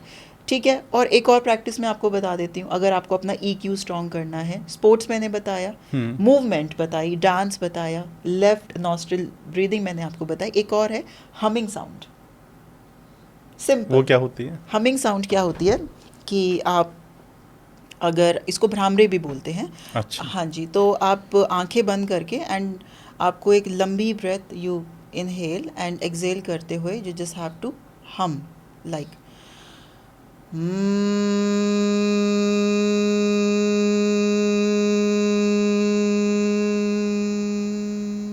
भंवरे की गूंज, और आपको ऐसा लगेगा कि झनझनाहट आपको पूरे ब्रेन में, और आपके पूरे ब्रेन सेल्स एक्टिव हो जाते हैं इससे। तो अगर आप डिप्रेशन के मरीज हैं, अगर आपको रात को नींद नहीं आती, इंसोम्निया अगर आपको है, तो आप अगर हमिंग साउंड करते हैं, मैं कह रही हूँ ऐसे ऐसे पेशेंट्स मेरे पास आते हैं हिम्मत जी, कि जिनको सालों साल से नींद ही नहीं आई है, मतलब वो रात को 1 घंटा सोते हैं, वो भी सुबह 4 से 5, पूरी रात वो जगे रहते हैं, सिर्फ हमिंग साउंड से उनकी ये बीमारी दूर हुई है। Very simplified. स्मृति, मुझे आपसे ये जानना था कि EQ की जो इम्पोर्टेंस है वो आपको कब पता चली कि EQ की इतनी ज़्यादा इम्पोर्टेंस है, और कितने सारे स्टूडेंट्स को आपने ट्रेन किया इसमें, और क्या रिजल्ट्स मिले? वी आर रनिंग स्कूल ठीक है। And colleges from last 27 years. हाँ। 27 साल से मेरा परिवार शिक्षा के क्षेत्र में उनका बहुत योगदान रहा है। तो बचपन से ही, जब मैं 5-6 साल की थी, तब से मैंने बहुत देखा कि मेरे पेरेंट्स के पास बहुत सारे स्टूडेंट्स एंड टीचर्स आते थे अपनी प्रॉब्लम्स लेकर, और मुझे लगता है हिम्मत जी कि with every decade problems change हो रही हैं। आज के समय पे मेरे को सबसे बड़ी प्रॉब्लम, जैसे अब स्टूडेंट्स हमारे पास आते हैं, टीचर्स आते हैं, पेरेंट्स आते हैं, वो यही बोलते हैं कि छोटी सी प्रॉब्लम होती नहीं है और ये रोना शुरू कर देता है, या ये कहता है कि मैं ये कर लूँगा, कि मैं वो कर लूँगा। एग्ज़ाम टाइम आता है तो पेट में दर्द होना शुरू हो जाता है, इतनी एंग्जाइटी फील होती है। तो एक दिन मेरे को थॉट आया ऐसे बैठे बैठे, मैंने कहा कि अगर अभी से इस बच्चे का ये हाल है कि वो एक पेपर को भी क्रैक करना उसको इतनी बड़ी बात लग रही है, कि उससे पहले ही, और आपको पता है हमारा ब्रेन और हमारा गट कनेक्टेड है एक्चुअली, कि अगर जब हमें डर लगता है ना, तो वो सीधा हमारे गट को इम्पैक्ट करता है। तो आपने भी कभी देखा होगा स्कूल में, जब हमें किसी चीज़ से डर लगता था तो हमारे पेट में दर्द होता था, और Right. उससे पहले बच्चा मतलब 10 बार वॉशरूम जाता था। राइट। आज भी ये चीज़ जैसे कंटिन्यू मैंने होती हुई देखी, तब मेरे को रियलाइज़ हुआ कि यार ये बच्चा कल को कॉलेज भी जाएगा, वहाँ भी चैलेंजेस आएंगे, फिर इस बच्चे की मैरिड लाइफ होगी, इस बच्चे की जॉब भी होगी, लाइफ टाइम में अगर उसको यही नहीं पता कि चैलेंजेस को हैंडल कैसे करना है, तो बहुत मुश्किल होने वाली है। तो तब से फिर मैंने सोचा कि हमें ये चीज़ स्कूल करिकुलम में इंट्रोड्यूस करनी चाहिए, और इसी के तहत हमने बहुत सारे स्कूल्स में आपने एजुकेशन मिनिस्टर के आगे भी ये बात रखी थी? एजुकेशन मिनिस्टर के सामने मैंने पिछले साल भी नहीं, हाँ पिछले साल दिसंबर की बात है, मैंने एजुकेशन मिनिस्टर जो हमारे हरियाणा के हैं मिस्टर महिपाल ढांडा जी, उनके सामने मैंने ये बात रखी कि सर EQ पे काम होना बहुत ही अनिवार्य है, बहुत ज़्यादा इम्पोर्टेंट। हॉलिस्टिक एजुकेशन को आप लेकर आइए करिकुलम सिस्टम में, कम से कम आप हरियाणा से शुरू कीजिए, कहीं से तो इसकी शुरुआत कीजिए।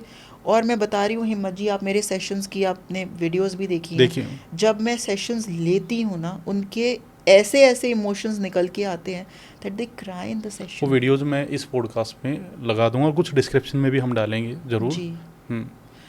तो मुझे ऐसा लगता है कि ठीक है, स्टडीज़ हो रही हैं, होती आई हैं, हो जाएंगी।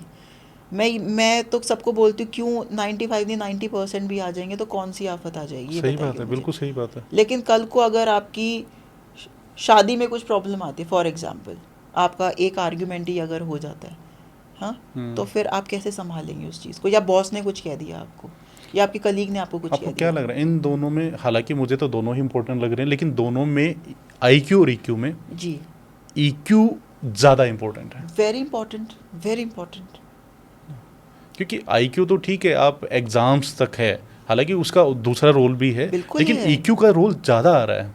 बिल्कुल है, और इसको मैं कह रही हूँ कि अनिवार्य रूप से इसको अप्लाई कर देना चाहिए, कंपलसरी कर देना चाहिए इसको एजुकेशन सिस्टम में, टीचर्स को ट्रेनिंग देनी चाहिए। और मैं कह रही हूँ हर टीचर के लिए मैसेज है, before you start your class आप एक्टिविटीज़ करवाइए 10 मिनट्स की। मैं जब भी सेशन लेती हूँ, मैं जैसे अभी मेमोरी के ऊपर, माइंडफुलनेस के ऊपर मैं बहुत सेशंस लेती हूँ, मैं कभी भी क्लास ऐसे कभी स्टार्ट करती ही नहीं हूँ, मैं पहले तो सबको खड़ा करके शुरू हो जाओ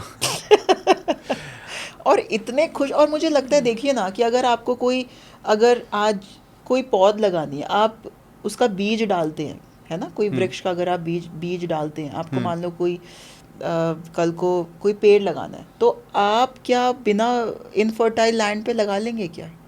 आप क्या करेंगे? पहले ज़मीन तैयार करेंगे ना, उसको Right. बीज को डालेंगे, सही ज़मीन बात तैयार है। करेंगे, और फिर आप एक वृक्ष खड़ा कर सकते हैं। सेम हमारे ब्रेन के साथ है। जब तक ये फर्टाइल ही नहीं होगा, जब तक ये खुश ही नहीं है, तो आप इसमें चाहे कितनी भी इंफॉर्मेशन डाल दीजिए, वो सब की सब आपके कॉन्शियस माइंड से होकर सब निकल जाएंगी। अच्छा, EQ को स्ट्रॉन्ग करने के लिए कोई एक मेडिटेशन की प्रैक्टिस अगर आप कराना चाहें लाइव? बिल्कुल कर सकते हैं हम। अनुलोम विलोम कर सकते हैं, इट्स वेरी इफेक्टिव। लेकिन उससे पहले यहाँ डांस तो नहीं हो सकता। डांस तो तो हम एक लाफ्टर टेक्निक है जो मैं यूजुअली अपने क्लासेस में करवाती हूँ। पॉडकास्ट में भी कर ही लिया हमने। और ये हमारे गुरुदेव ने हमें सिखाई है, इसको हम आनंदम लाफ्टर बोलते हैं जी। तो इससे हम शुरुआत कर सकते हैं। तो हम डांस के बाद यूजुअली ये करते हैं, क्योंकि हम डांस अभी नहीं कर सकते, तो फिर हम इस लाफ्टर के साथ शुरू कर सकते हैं। ठीक है, तो हम क्या करेंगे कि पहले तो आप अपनी लाइफ का ना सबसे हैप्पीएस्ट मोमेंट देखो, परमात्मा इतने तो काइंड है कि उन्होंने हमें अच्छे मोमेंट्स भी बहुत दिए है ना। राइट। सबसे पहले तो जितनी आपकी अचीवमेंट्स हैं, या जब आपका एक्चुअल में जब माइंड का डोपामिन रिलीज एक्चुअल में हुआ होगा, जो हैप्पीएस्ट मोमेंट है, आप उसको इमेजिन करो, सबसे पहले लेकर आओ अपनी आंखों के सामने, आंखें बंद करके बस जियो उस मोमेंट और को। मैं मतलब डैम श्योर बहुत सारे लोगों को इस मोमेंट का भी नहीं पता होगा। नहीं पता होगा, राइट, क्योंकि उन्होंने कभी लाइफ में सोचा ही नहीं। हाँ। आपने बोला ना एब्सेंट माइंडेड, हाँ हाँ हाँ हाँ, ये चीज़ ठीक है, चलो ठीक है। आपको पता है ना? हाँ, मुझे पता है। आपको पता है ना? ठीक है, जब आपने वर्ल्ड रिकॉर्ड्स बनाए, हाँ, जब लोगों ने आपको जानना शुरू किया, मेरा है वो जो फर्स्ट टाइम जब वो न्यूज़पेपर जिसमें फ्रंट पेज पे स्टोरी थी, और उस न्यूज़पेपर को लेके मैं उस इंसान के पास गया जिसने मेरे लिए तपस्या की थी, यानी कि मेरे पिताजी जी, तो वो प्राइसलेस मोमेंट मतलब। ठीक है, ठीक है। जब लोगों को पता चलना शुरू हुआ, जब आपके फादर साहब आपके ऊपर एकदम प्राउड फील कर रहे थे, जब आपको लगा कि यार दैट्स इट, मैं इसी मोमेंट का वेट कर रहा हूं। आप सब भी अपनी लाइफ का जो मोमेंट, जो सबसे कीमती मोमेंट है आपका, उसमें जाइए एक बार।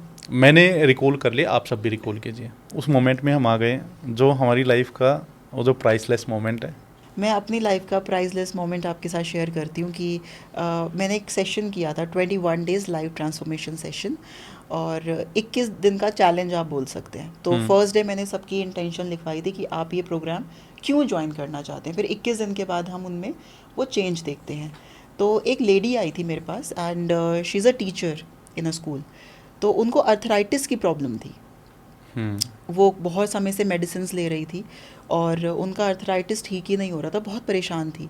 तो उन्होंने मेरे को, जब 21 डेज़ चैलेंज चल रहा था, मुझे 5th या 6th डे आकर मुझे बोला कि स्मृति, मेरा अर्थराइटिस मुझे ठीक होता हुआ दिख रहा है। क्या बात है, क्या बात है। मतलब अब जब मैं सुबह उठती हूँ ना, उनका मेरे पास अभी फीडबैक भी है, आप मेरे इंस्टाग्राम मेरे वीडियो पे देख सकते हैं।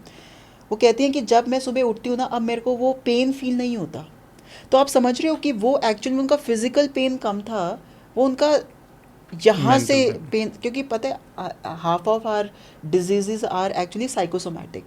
जो हम दिमाग से सोच रहे हैं ना, बहुत ज़्यादा ओवर थिंक कर रहे हैं, वो हमारी बॉडी पे भी आ रही हैं। तो जब उन्होंने ये चीज़ बोली, I was the happiest one. मुझे ऐसा लगा कि ये जीवन ना सफल हो गया। अपने लिए तो यार सब कोई जीता है, सही बात है, बिल्कुल सही दूसरे के लिए जो जी कर गया, मेरी नज़र में तो वही इंसान है। तो मैंने रिकॉल कर लिया ये मोमेंट, ठीक है, एंड मुझे बहुत अच्छा फील हुआ। और उसके बाद सिंस अभी वो हैप्पी हार्मोन्स रिलीज होने शुरू हो गए हैं, ठीक है, डोपामिन, सेरोटोनिन, एंडोर्फिन्स। अभी हम एक लाफ्टर करेंगे, ठीक है, सो जस्ट फॉलो मी। हमें क्या करना है, ये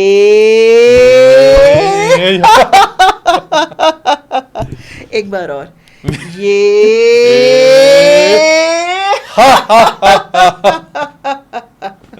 क्या बात है। अब आप मुझे बताओ, अभी इस मोमेंट में आपको लाइफ की कोई नेगेटिविटी याद आ रही है क्या? Be honest. बिल्कुल नहीं, बिल्कुल भी नहीं, 1% भी नहीं। एटलीस्ट कुछ टाइम के लिए तो आप भूल ही गए होगे कि हाँ लाइफ में, और सबके कुछ ना कोई टर्बुलेंस तो हमेशा चलती ही रहती है, ठीक है ना। अब कैसे अपने आप को खुश रखना है, वो हमारे हाथ में है। ठीक है, फिर ये आप कुछ लाफ्टर थेरेपीज करके और फिर उसके बाद आप ओम चांट कर सकते हैं और एक अलग ही तरह के आप जोन में चले जाएंगे उसके बाद, और आपको सच में लगेगा कि विचार बहुत कम होने शुरू हो गए हैं। तो अगर हम चाहें तो 3 बार हम ओम चांट भी कर सकते हैं, इट्स वेरी सिंपल। और या हम चाहें तो बॉक्स ब्रीदिंग भी कर सकते हैं, ये भी बहुत इफ़ेक्टिव होती है। वो क्या होती है बॉक्स बॉक्स ब्रीदिंग होती है हिम्मत जी कि on the count of 4 you have to inhale and pause for 4 seconds, then exhale and pause for 4 seconds, so 4 4 4 4, it's called box breathing, box yes, okay and it's very effective। तो आप एक हाथ अपना chest पे रख सकते हैं and one on your tummy, ऐसे रखें, like this yes, on your heart and on your navel, yes। Now close your eyes, now inhale on the count of 4, pause for 4 seconds और एक्सेल करना है आपको माउथ से। Pause, inhale, pause, exhale from your mouth.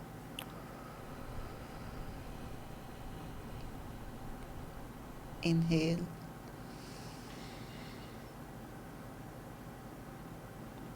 exhale,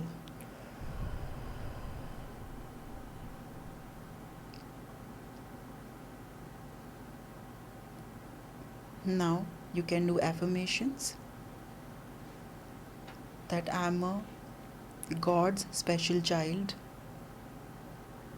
आप repeat कीजिए मेरे साथ, I am God's special child. I am God's special child. मैं परमात्मा की सुरक्षा में हूँ। मैं परमात्मा की सुरक्षा में हूँ। वो मेरा हमेशा ख्याल रख रहे हैं। वो मेरा हमेशा ख्याल रख रहे हैं। Thank you God. Thank you God. Thank you God, and just feel it with Thank all you, the God। Emotions. अगर आपके ईष्ट आपके सामने आते हैं, आपके परमात्मा या जिनको आप सबसे ज़्यादा चाहते हैं, आपके पेरेंट्स, उनका चेहरा अपनी आंखों के सामने लेकर आइए, हंसता हुआ मुस्कुराता हुआ चेहरा सामने लेकर आइए,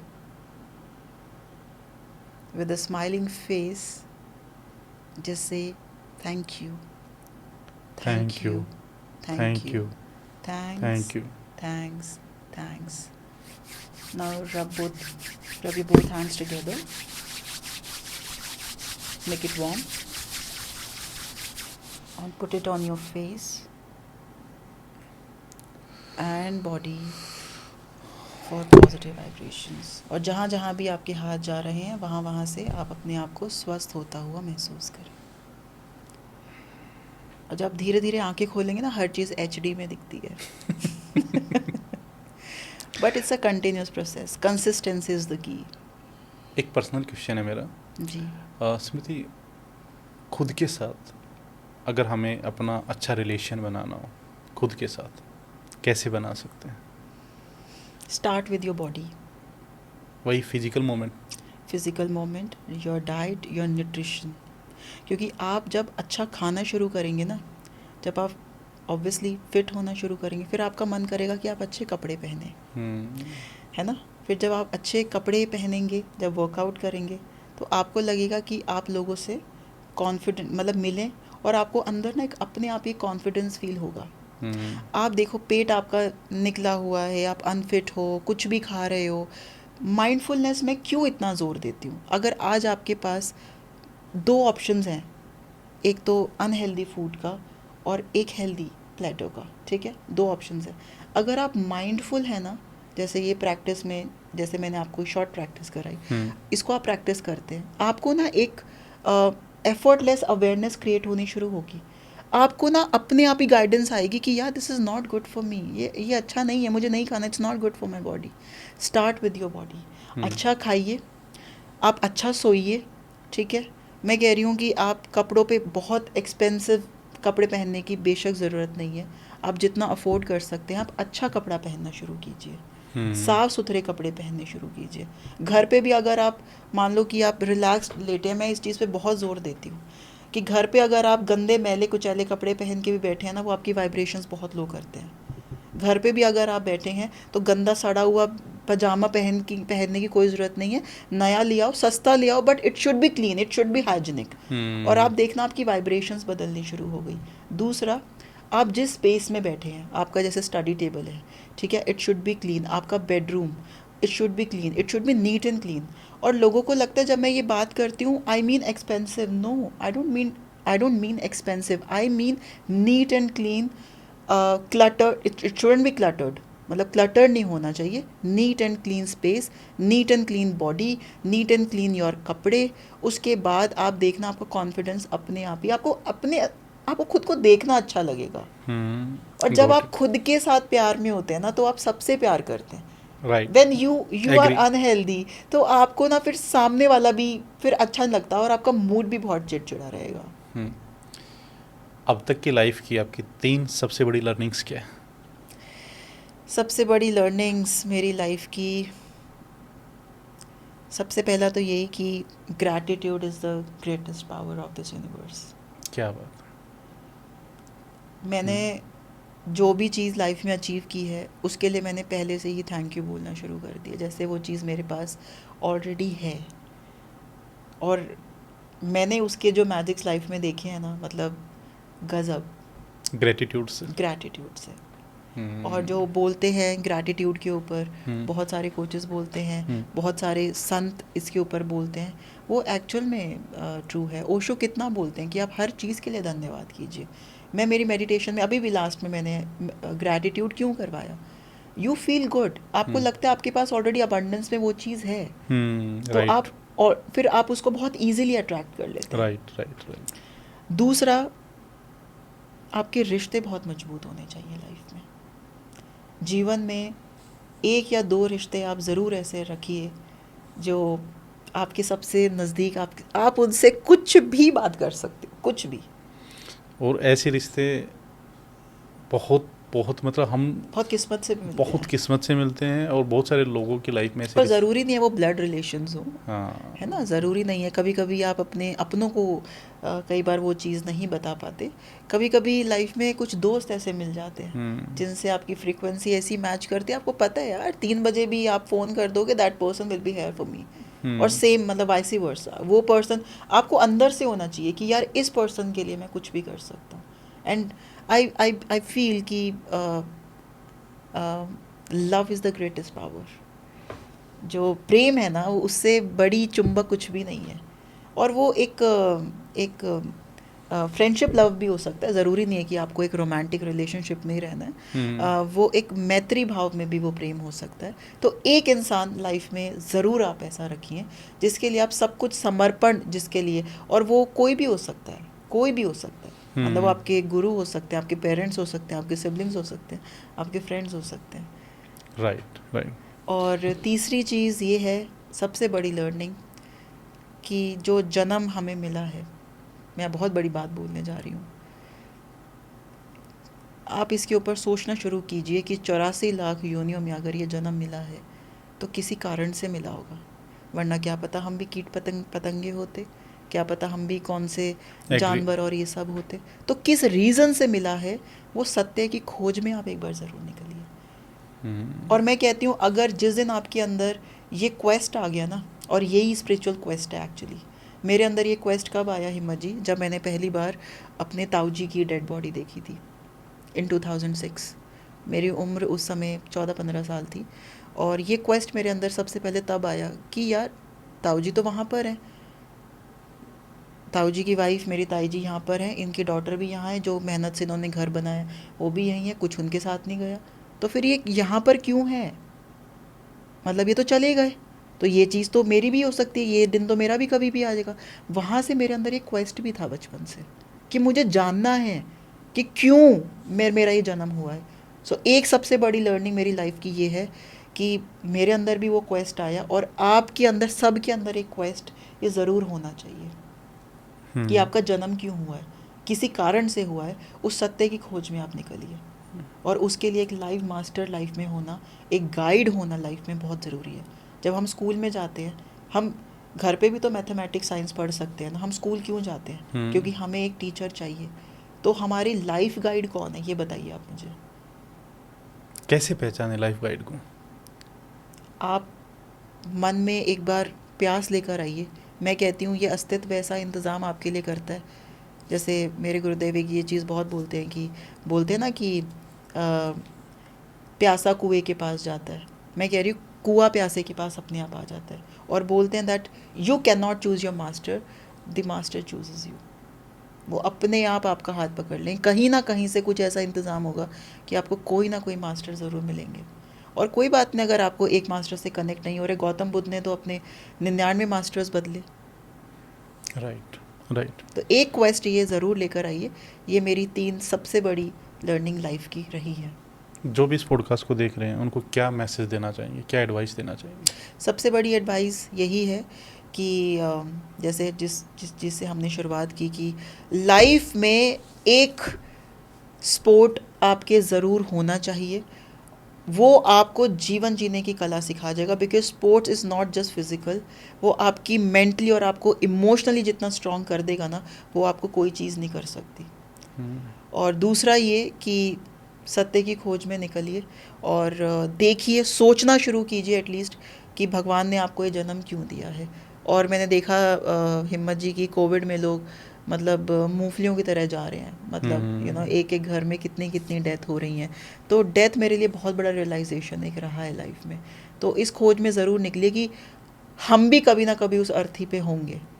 हो सकता है वो 1 महीने बाद, हो सकता है 1 साल बाद, हो सकता है 10 साल बाद, कभी भी हो सकता है। तो कम से कम जो जानने के लिए हम यहाँ पर आए, सब कुछ कीजिए, लेकिन इस चीज़ को आप प्लीज़ निगलेक्ट मत कीजिए। और ये बहुत ब्यूटीफुल जर्नी है एक्चुअली, ये बहुत ब्यूटीफुल जर्नी है। आप जब अपनी स्पिरिचुअल जर्नी शुरू करेंगे ना, तो आपका जो ये मैनिफेस्टेशंस की जो आप बात करते हैं ना, मैं कह रही हूँ कोई ख्वाहिश ही नहीं रहेगी उसके बाद। दोस्तों, मैं पर्सनली बताऊं कि स्मृति मेरी बहुत अच्छी दोस्त है और पर्सनली मैंने इनसे ना बहुत कुछ सीखा है। और आई होप आप ये पॉडकास्ट देख रहे हैं, आज आपने भी बहुत कुछ सीखा होगा। इतनी प्रैक्टिकल चीज़ें और इतनी सिंप्लीफाई करके जो बताई है, और खुद उनका लाइव एग्जाम्पल है, बिजनेस क्लास से आती हैं, बहुत अच्छा बैकग्राउंड था, उसके बाद में स्पोर्ट्स में एक अच्छा मुकाम लेना, 110 kg जो मैंने आपको बताया था वेट लिफ्टिंग की, एक बड़ा रिकॉर्ड बनाया, स्टेट लेवल के कई सारे रिकॉर्ड्स बनाए, और उसके बाद मेडिटेशन में बहुत अच्छा काम करे, स्पिरिचुअलिटी में बहुत अच्छा काम करे, माइंडफुलनेस 2.5 से 3 लाख बच्चों को ये ट्रेंड कर रही है। और भी बहुत बड़े बड़े कॉन्सेप्ट है, अभी हम रिवील कर सकते हैं क्या उसको? बिल्कुल कर सकते हैं। ग्लोबल गुरुकुल करके इनका एक ड्रीम प्रोजेक्ट है जो बहुत जल्दी आप देखेंगे। थोड़ा सा बता भी दो ग्लोबल गुरुकुल क्या है। हिम्मत जी, जब मैं काम कर रही थी माइंडफुलनेस के ऊपर, और आज भी जब मैं स्टूडेंट्स के साथ इंटरेक्ट करती हूँ और इनफैक्ट कॉरपोरेट्स में जाती हूँ, तो मैंने एक चीज़ देखी है कि ना खाली माइंडफुलनेस से काम नहीं चलता। वो आपकी एंग्जाइटी को रिलीफ दे सकती है फॉर सम टाइम, लेकिन एक बहुत बड़ी चीज़ मैंने नोटिस करी स्पेशली अमंगस्ट स्टूडेंट्स कि उनको ना कॉन्सेप्ट से याद हो पाते। जैसे वो आज कुछ पढ़ते हैं, भूल गए, या फिर कोई सब्जेक्ट उनको पसंद नहीं है, तो वो उनका क्या है कि अभी क्योंकि सब्जेक्ट पसंद नहीं है, पढ़ाई भी नहीं करी, तो एग्जाम टाइम आते ही क्या होगा, डर ही लगेगा ना, एंग्जाइटी होगी।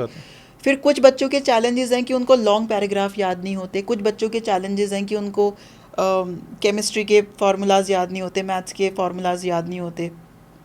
तो इस चीज़ को मद्देनज़र रखते हुए, उनकी प्रॉब्लम्स के ऊपर सोल्यूशन पे काम करते हुए, ये वर्ल्ड का पहला ऐसा स्कूल हमारा आ रहा है जिसका अभी इनॉग्रेशन है 15 नवंबर को। इसका नाम है global Gurukul for memory and mindfulness, जिसमें बच्चों को ये ट्रेनिंग दी जाएगी कि वो मुश्किल से मुश्किल कॉन्सेप्ट्स को भी, मतलब जो कॉन्सेप्ट उसको मान लो 4 घंटे में याद हो रहा है, वो मात्र हाफ एन आवर में विद मेमोरी टेक्निक वो कैसे याद कर सकता है, एंड ऑल्सो द माइंडफुलनेस। तो माइंडफुलनेस के साथ मैंने ये मेमोरी की टेक्निक्स भी जोड़ दी हैं ताकि उनके कॉन्सेप्ट्स बहुत इजी तरीके से और बहुत इंटरेस्टिंग तरीके से उनको कैसे मैं याद करा सकूं। दोस्तों, इनके पास रेवोल्यूशन होने वाला है एक तरीके इनके से पास है ना education खजाना, में। इनके पास खजाना है एक्चुअली। हमने देखो बहुत बड़े बड़े टॉपिक्स को लिया है और छेड़ा है जस्ट, अब हम उनको ना डेप्थ में लेके जाएंगे एक एक टॉपिक को लेके। तो अगर ये पॉडकास्ट आपको पसंद आए तो प्लीज़ कमेंट्स कीजिए, क्योंकि मैं इनके साथ में एक पूरी सीरीज़ करने वाला हूँ। मेडिटेशन पे हम बात करने वाले हैं, माइंडफुलनेस पे बात करने वाले हैं, बहुत सारे कॉन्सेप्ट्स पे बात करने वाले हैं। तो thank you so much Smriti, thank you so much.